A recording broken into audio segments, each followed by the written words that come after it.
One of the things that I've learned about, and this is something I want to discuss a little bit, is this idea of the stages of change. When people are getting ready to stop an addictive behavior, they're going to go through different stages of change.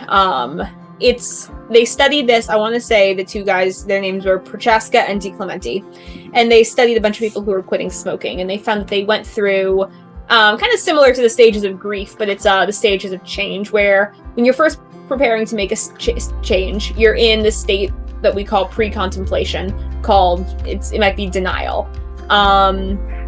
You're not really aware that there is a problem. You think everything's fine.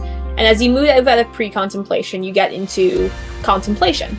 Contemplation is where, you're starting to kind of be aware that there is a problem. You have not made any commitment to change it yet. You know that in the back of your head that maybe, this is something I need to change at some point, but you haven't really necessarily made any plans to. You're on the fence, basically. You go back and forth. There's a lot of ambivalence about whether or not this is actually a change you're going to make.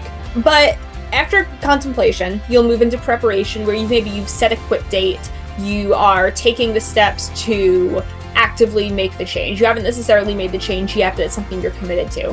After preparation comes action, which is maybe if you're doing 12-step, you're doing your 90 meetings in 90 days. You have made the change and you are actively working every day to stay with that change, where it kind of is like, it's like that early time in sobriety where you're either in treatment or it's the one thing that you are working on right now. And then after action, you move into maintenance, where you're still working on yourself. It's still something you have to be aware of. Triggers, cravings still come up. And at this point, you're kind of just becoming more of a person who also happens to be in recovery.